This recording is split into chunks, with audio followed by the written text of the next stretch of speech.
Всем привет! В сегодняшнем видеоролике я вам покажу довольно старую масштабную копию, и это модель ВАЗ Калина, которая появилась в 2005 году. Модель изготовлена фабрикой Хонгвелл, она продавалась как в коробочках Карорама, так и были перепаковки в более крупных коробках, и модель поставлялась с прицепом Скиф, уже новодельным, и эти модели в различных магазинах стоили примерно 300 рублей, если мы говорим о наборе. Отдельно масштабная копия продавалась за 100-150. И посмотрел сейчас, эти модели редко встречаются в продаже, хотя Лада Калина выходила во всевозможных вариантах окраски. Были и гражданские версии, как в цветах металлик, так и в обычных. Был вариант такси, машина в милицейской схеме окраски. И свою модель я покупал где-то 6 или 7 лет назад по случаю, просто увидел ее в одном крупном магазине, решил взять для полноты коллекции. Ведь не стоит забывать, что похожую Ладу промышленным способом, во всяком случае за эту цену, больше никто и не выпустил.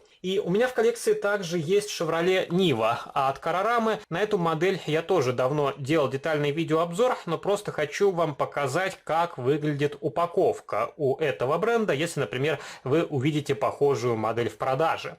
И уже неоднократно говорил, мне очень нравится продукция Карорама, у них отличное соотношение цена-качество. Это недорогие модели с хорошей окраской, аккуратной сборкой, и детализация порой выигрывает даже у более премиальных брендов, если, например, сравнить некоторые модели от Карорама, у которых открываются дверцы, поворачиваются передние колесики, так они выглядят лучше, чем модели от того же Mini-Champs или Шуко.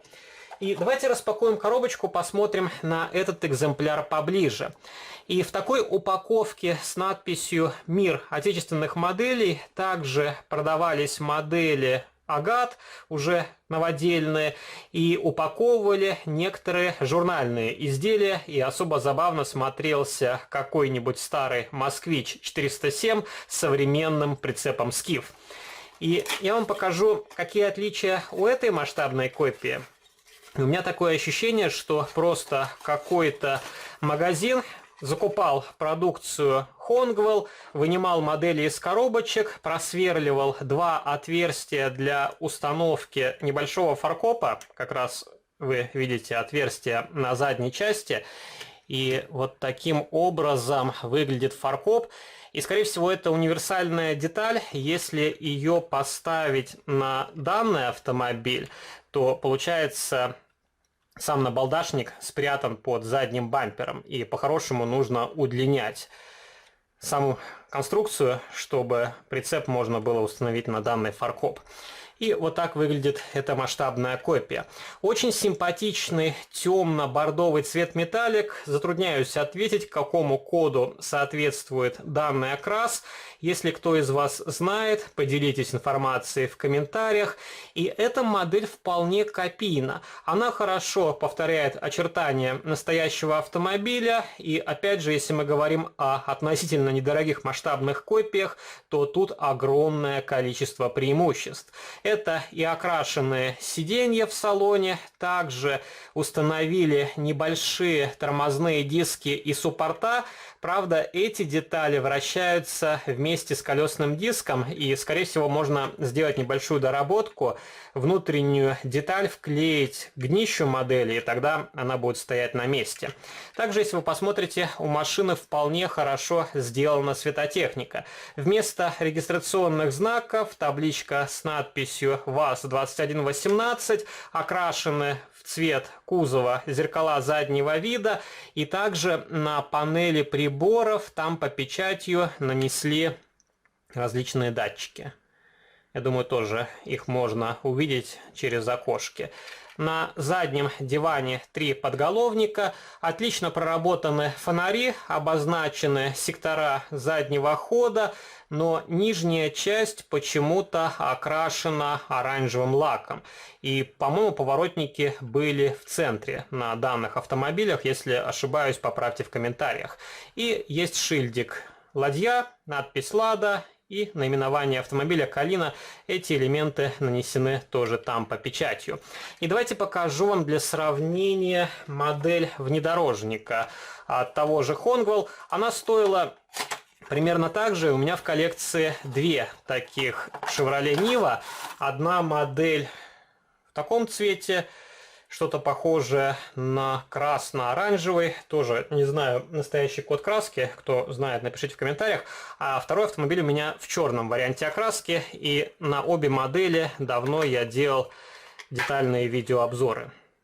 И жаль, конечно, что Honeywell уже не выпускает модели под брендом Carrorama. Они делают машины под заказ различным другим брендам, а сами под своей торговой маркой почему-то особо модели не выпускают. У них есть машины в 50-м масштабе, а в 43-м как-то выбор невелик.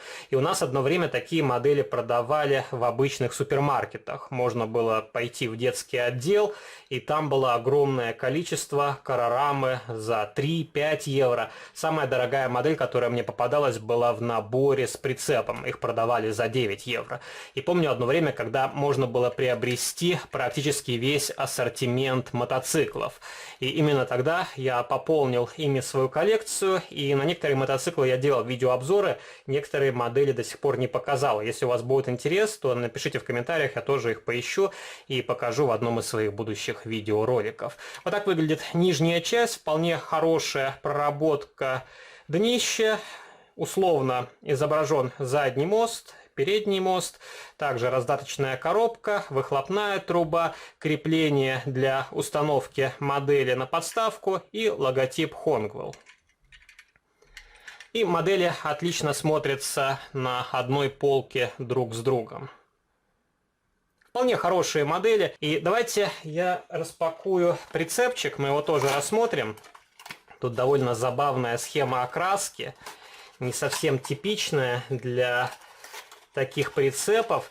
И подобные скифы выпускались в разных вариантах исполнения. У меня в коллекции их тоже несколько штук. Есть классический белый скиф, который я покупал отдельно. Также есть точно такой же скиф, который покупался в наборе вместе с внедорожником Нива. И эта модель тоже в коробочке «Мир отечественных моделей». И как раз вы можете посмотреть, какое качество покраски у этого автомобиля. И, кстати, интересно то, что когда я покупал эту модель, двери были более-менее такого же оттенка, как корпус автомобиля, а почему-то по истечении времени они потемнели. И, возможно, я перекрашу эту Ниву, но пока не хочу возиться с разборкой модели, со снятием старой краски и новой перекраской. У меня есть красная краска, более яркая. Я думаю, эта машина будет смотреться презентабельней, если ее заново покрасить. И вот так выглядит забавный прицепчик Скиф. Вполне хорошая модель, и это, пожалуй, одни из первых моделей прицепов для легковых автомобилей в моей коллекции. Их выпускается не так много, например, у Mini Champs. Есть серия прицепов, некоторые я вам показывал, это прицеп для перевозки лошадей, также домик на колесах, есть трал для перевозки автомобилей и есть небольшие бортовые прицепы, тики-трейлер, но они сейчас стоят довольно приличных денег. Например, обычный маленький прицеп от Mini Champs вам обойдется в 50-60 евро. И несмотря на такой ограниченный круг любителей подобной техники, эти машины очень редко встречаются в продаже. И могу показать вам, как этот прицеп будет смотреться сцепленным с автомобилем Lada Kalina. И чтобы его установить, вам нужно немножко демонтировать фаркоп и потом поставить его обратно. И вот так выглядит эта модель на полке. И машина ниже, чем рама прицепа, поэтому прицеп смотрит немножко вниз. Но тоже получается вполне симпатично. И пишите ваши комментарии, если у вас в коллекции продукция Honeywell, что это за модели, за какую цену вы их покупали. Если вам понравился данный видеоролик, то не забывайте поддержать его лайком. Вступайте в мои группы в социальных сетях ВКонтакте и Фейсбуке, жмите на колокольчик и также подписывайтесь на мой второй канал. Там тоже регулярно выкладываются разнообразные видеоролики на модели из моей коллекции. А на сегодня это все. До новых встреч. Пока.